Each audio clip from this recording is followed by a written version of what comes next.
Asia transformed massively in just one century. From a region carved up by colonial empires to the powerhouse of today's emerging multipolar world. BRICS, the SCO, ASEAN. So many of the key pillars of the new global order are now anchored right here in Asia. To discuss the continent's stunning success and its future, I'm joined today by the prolific Singaporean diplomat and academic Dr. Kishore Mahbubani, the author of Has China Won? The Asian 21st Century and Living the Asian Century. Dr. Mahbubani, welcome. My pleasure. By the way, you can call me ambassador or professor, but I'm not doctor. I'm sorry. I read that video. It's okay. Actually. Yeah. Ambassador Mahbubani, which is very nice because you served actually in the United Nations twice, Singapore's ambassador to the UN. Yes. And can you tell me a bit, is my assessment that Asia is really one of the new centers of this multipolarity? Do you share that assessment? No, Asia is not just going to become one center, it's going to become the center.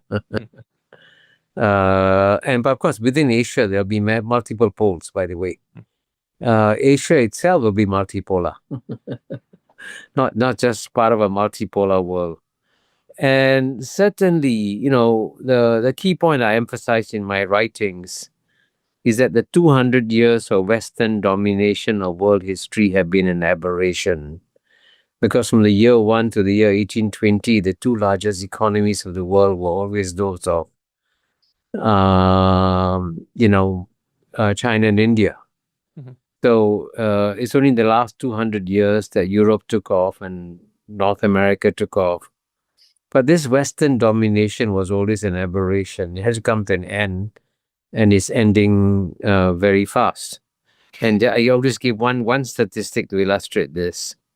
If you compare the combined economy of the European Union with China, in the year 2000, the combined economy of the European Union was 8 times bigger than China, right? Today, they're about the same size. Yeah. And by 2050, Europe will be half the size of China. And, for the Europeans, they got to understand that when you go from being 8 times bigger than China towards becoming half the size of China in 50 years, you got to learn to treat China with more respect. Instead of making these condescending comments that European leaders still make about China, which is crazy. It is. It somehow doesn't leave the European mindset that they still believe everything rotates around them. But now reality is catching up very fast. One of our colleagues, Glenn Deason, made this argument in a book that Europe needs to get back to this idea that it is really just the Western Peninsula of Eurasia. Do you believe that this will have to come sooner or later, this kind of reintegration of Europe into Asia? Certainly, I think it's important for Europeans to understand that if you look objectively at the world today, Europe represents the past. I mean, it does, by the way, represent a beautiful past. And so I actually believe that Europe is going to become, in some ways, a very nice museum for the world. The United States of America represents the present. But Asia represents the future. That's where all the future growth is going to come from. And it's better for the Europeans to adapt to this change in advance rather than to resist it. And certainly, acceptance means that you got to make real concessions, for example, in places like IMF and the World Bank, and not insist that the European voting share must still remain disproportionately high. What do you think stands in the way of this order now changing peacefully? Because we are seeing currently a lot of violence. We see a genocide in Gaza, we see the war in Ukraine, we see preparations of the United States to go to war with Venezuela. What is it in your view that makes this moment now so violent?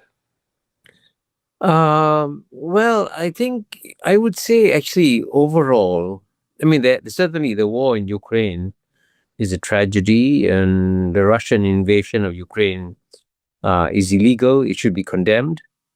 But at the same time, it's a war that could have been prevented if the Europeans had shown some degree of geopolitical competence. And the European geopolitical incompetence is also responsible for this war, because the Europeans completely ignored some real and legitimate security concerns of Russia in the build-up to the war. And certainly the Gaza war is a tragedy, and certainly a war in Venezuela would also be a tragedy. But if you look at Asia by and large, what is stunning is that China has managed to grow its economy dramatically, as I have just demonstrated, becoming the same size of European Union, despite being 1/8 the size in the year 2000. But China has achieved this rise peacefully. And normally when great powers emerge, they never emerge peacefully. I mean, Graham Allison in his book, Destined for War, has said that Americans should not wish that China should be like America, because when America emerged as a great power in the 1890s, it was very violent. It declared wars on Spain, conquered Philippines, conquered some of the neighbors. So clearly, China's peaceful emergence has been a gift to the world.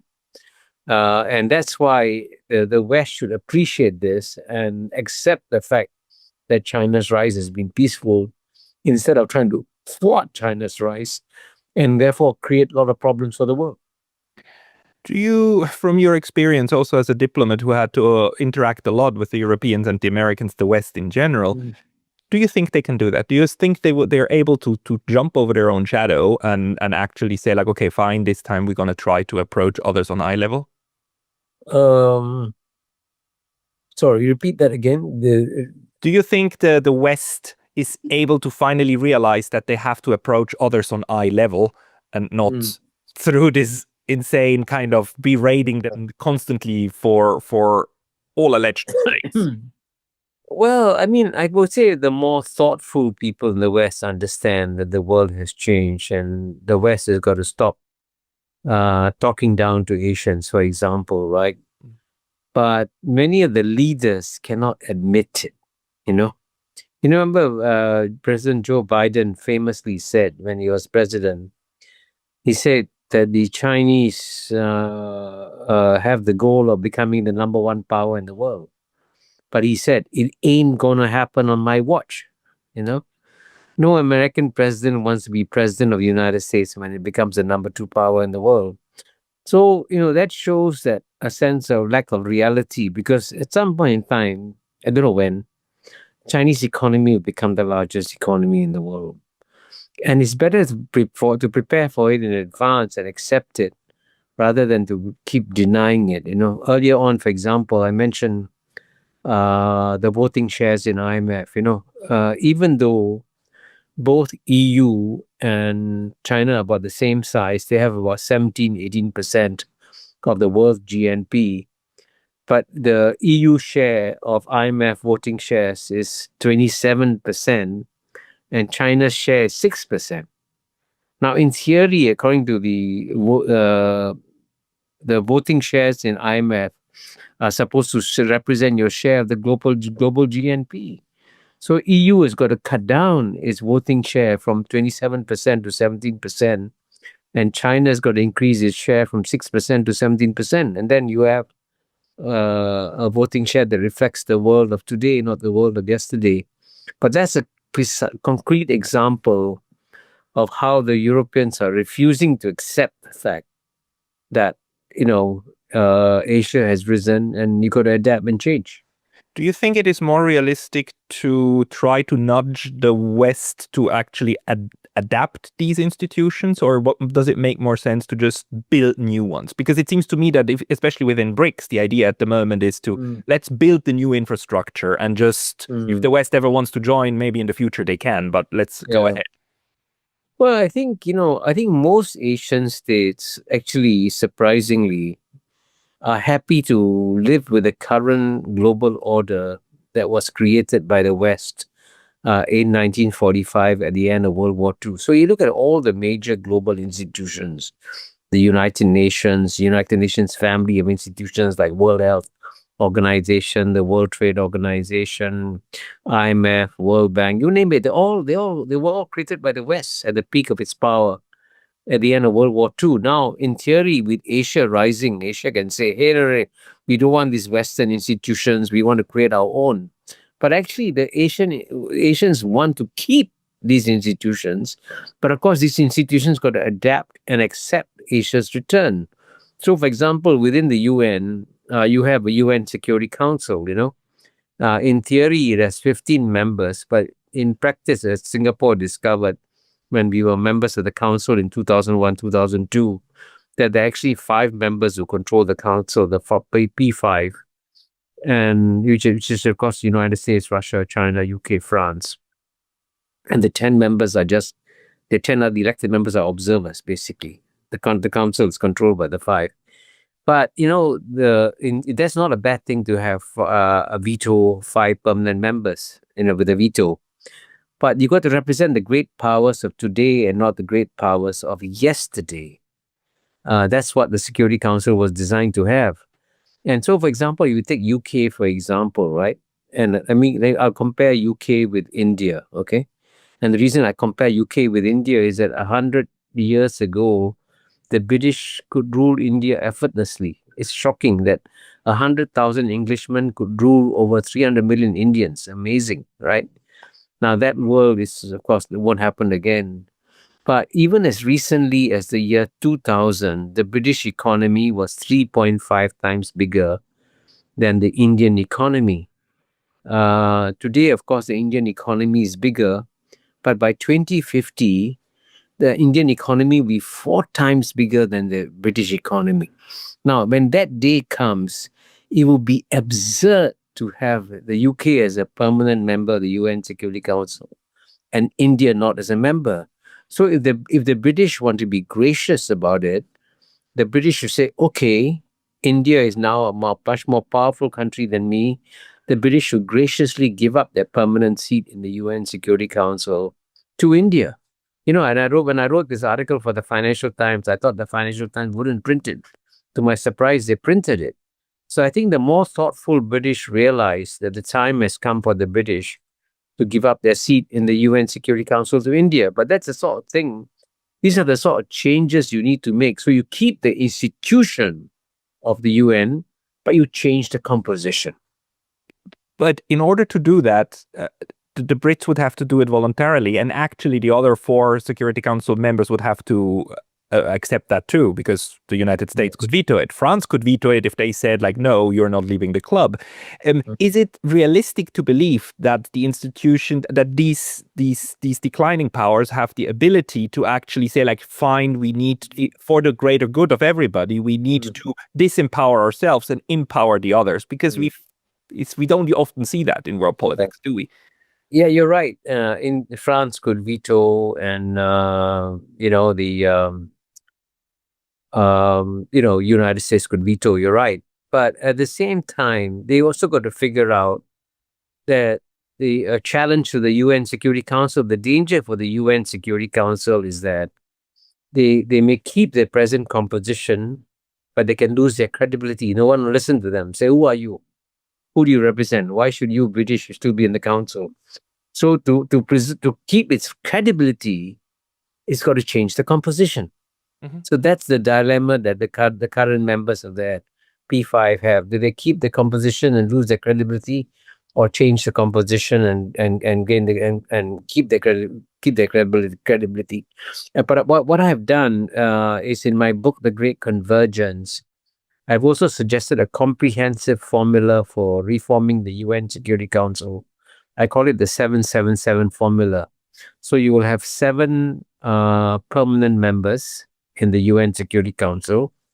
And then the 7 will be, of course, United States, Russia, China. The European Union will have 1 seat combined. And then you will have, as the new members, India, Brazil, and either South Africa or Nigeria from Africa. So 7 permanent members. And then you will have 7 semi-permanent members. Because, for every new member that wants to come in, right, there's always a neighbor that says, why not me, right? When Brazil wants to come in, Argentina says, why not me? When India wants to come in, Pakistan says, why not me? Right? So for every member that wants to come in, there's a member that says, why not me? So for the countries that say, why not me, can become 7 semi-permanent members of the Security Council, whereby they rotate every 8 years and come back in. So they get something also. They also benefit. And then you have 7 elected members. So I believe something along the lines of 777 can work. In fact, the Quincy Institute of Washington, D.C. Is trying to adapt my formula and suggest it as a way of reforming the UN Security Council. In order for that to pass, you would need to change the UN Charter, right? And that would have to pass through the GA and the General Assembly and the Security Council. So it would need, for the General Assembly, for it to pass, it would need just a simple majority or more? I think probably a 2/3 majority. But I think if you have a formula that makes a lot of winners from this formulas, you see, right now the current formulas will change, create losers and not winners from a lot of people. But the formula I've suggested creates about 30 to 40 winners from this formula. And so the winners therefore have a stake in voting for it. How to sell it to those who would need to agree to decrease their relative So actually, power? you know what? For the smaller states, it's actually better for them if they don't have to compete with the middle powers in the UN Security Council. Because if you look carefully at the history of the UN Security Council, some of the middle powers like Brazil, for example, keeps coming back every 8 years, every 10 years, And then the smaller states don't have a chance to get elected. They have to run against the Brazils and the Indias and Japans and all that. But under my formula, the middle powers in a separate category. So the smaller states will have to compete among themselves. And they have more scope to join there, So there'll be more space and if you look at it effectively, there'll be more opportunities for smaller states to get elected under my formula. There's no question the UN needs reform. Your formula would be a good idea. The central question is how to do it, how to get it through. And I wonder if ASEAN as well, I mean, Singapore being one of the key parts of ASEAN, also has some lessons to offer on how a multipolar world can be structured where it's not all about just top-down decision making, but a consensus model. What do you think about that? Well, I think ASEAN is definitely a role model for the world. Because, we haven't discussed some of the other changes happening in the world. And I always say that the new world that is coming is what I call a 3M world, And the 3M meaning that it will be multi-civilizational, multipolar, and multilateral. And the reason why the world needs to study ASEAN is that ASEAN is the most successful multi-civilizational club in the world. In fact, no other region of the world is as diverse as Southeast Asia is. Indeed, among the close to 700 million people in Southeast Asia, you have 250 million Muslims, 150 million Christians, 150 million Buddhists, Mahayana Buddhists, Hinayana Buddhists, you have Taoists, Confucianists, Hindus, and you also have lots of communists in Southeast Asia. So it is by far the most diverse region of planet Earth. Yet it has preserved itself as an oasis of peace and prosperity.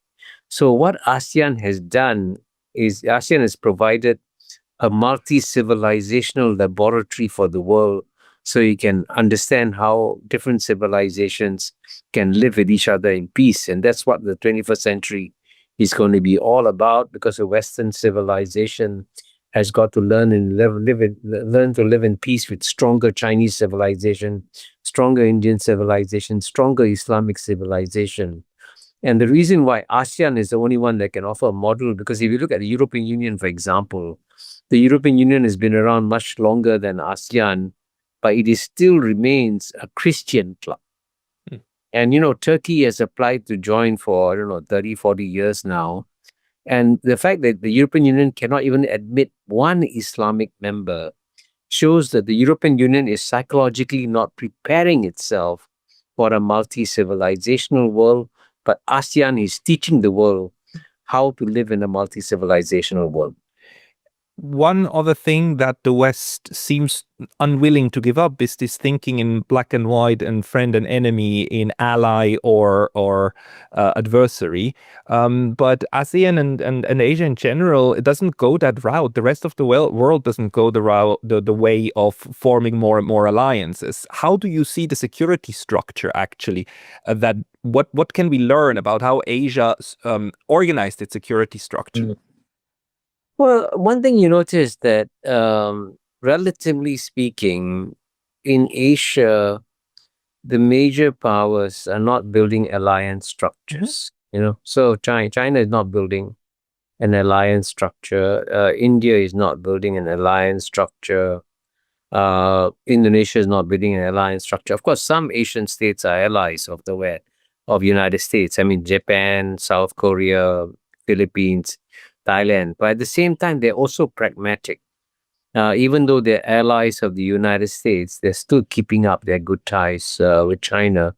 Although, as you know, right now, Japan and China seem to be having a very difficult patch. But they've gone through difficult patches before and they've come out of it. So I hope they'll come out of this difficult patch too. But the notion of creating exclusive alliances is not part of the Asian tradition, because we are much more inclusive. We say that we'd rather have people who are different from us in the same club, because we have to live with people who are different from us and not similar to us. So within ASEAN, for example, the West, for example, under the Western system, you have to be a democracy before you can join the Western alliance, right? But, some of the states in ASEAN are democracies, some are not democracies. We say, okay, you choose your political system. We don't pass judgment on it. We accept you for what you are, and we will live with you, And that's the acceptance of diversity is a big asset of Asia, rather than the Western tradition of creating like-minded alliances. Do you think the pressure on Southeast Asia and other regions will increase to actually, have more balanced security ties, meaning like less eggs in one single basket? Like Singapore, it seems to be especially like a bit in this tension of like, are we an integral part of the US alliance system or are we not? Do you think, in my view, I think it would the pressure will increase for places to be more neutral in the sense of having more partners. But how do you see it? Well, I think certainly in the case of the most Asian countries, for example, I mean, there's no question. My book Has China Won, which you mentioned, tries to explain why the US-China contest will definitely accelerate over the next 10 to 20 years. This is normal because the world's number one power will never give up its position gracefully. It will always try to push down the number one emerging power. So the fact that the United States is pushing down China is logical, predictable behavior of any number one power. So we should not be surprised by it.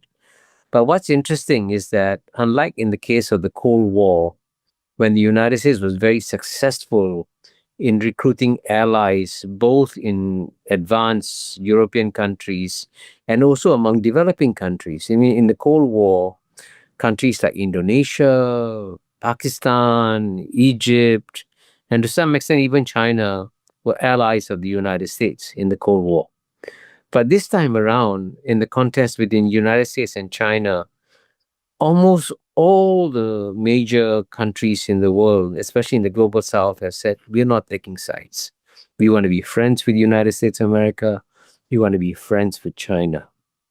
And I think that's the pattern. And certainly among the 11 ASEAN countries, they have made their position very clear.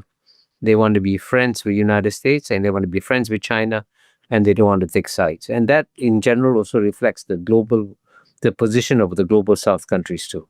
There's this, to me, very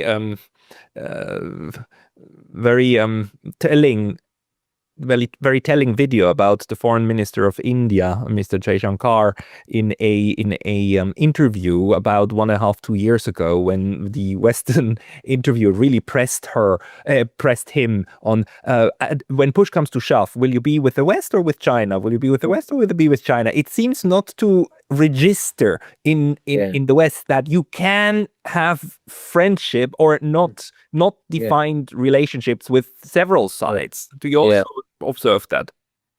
Yes, certainly. And India will emerge as a strong independent pole in a multipolar world. I already gave you the example of how India's economy is growing very rapidly compared to the British economy. And in the case of India, it's already the 5th largest economy in the world. And very soon, within 4 to 5 years, it will become the 3rd largest economy in the world. And so clearly 10 years from now, you'll be United States and China will be the number 1, number 2 positions, and India will be the number 3 position.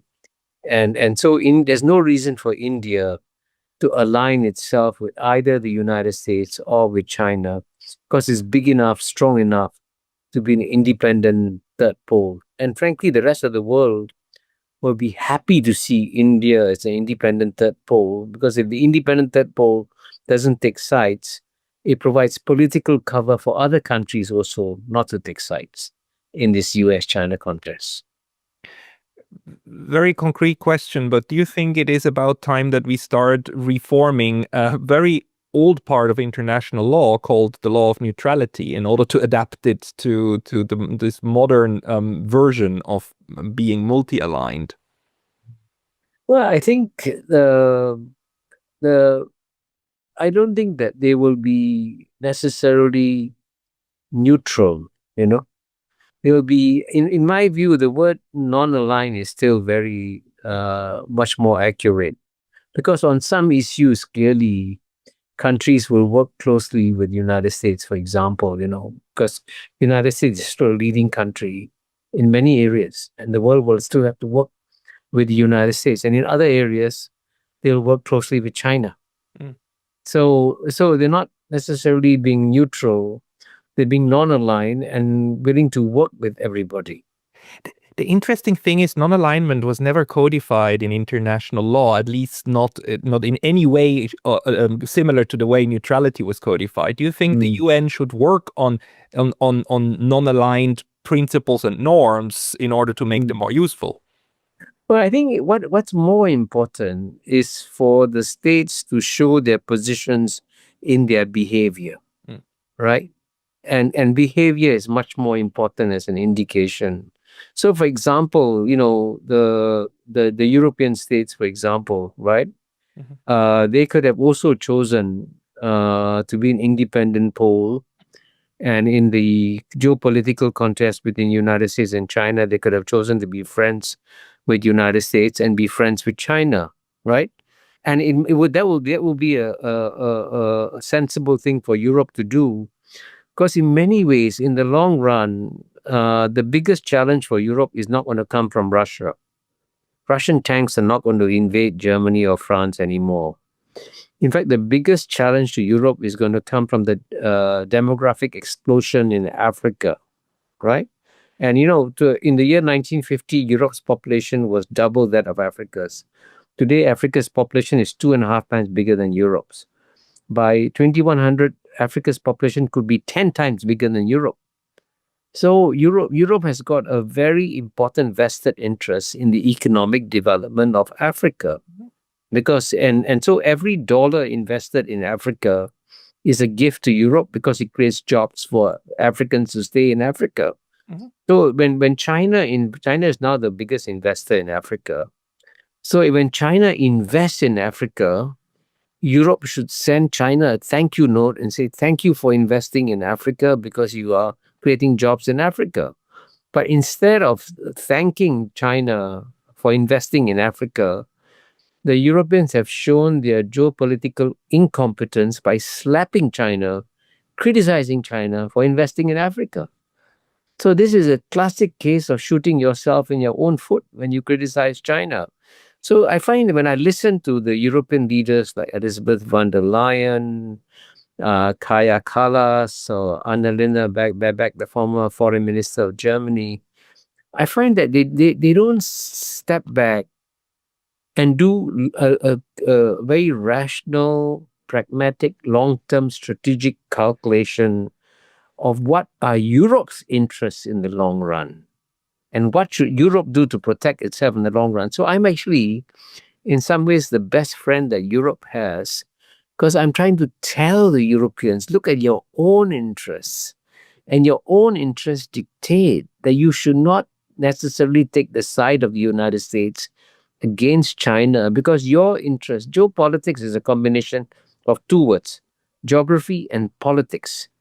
And because the geography of Europe is different from the geography of the United States, it makes sense for Europe to say, okay, when it comes to our geography, we need to work with China to create jobs in Africa, right? And not join the United States in blocking Chinese investments in Africa. And in some ways, Donald Trump should be seen as a gift to Europe, because Donald Trump is saying, my mission is not to make Europe great again.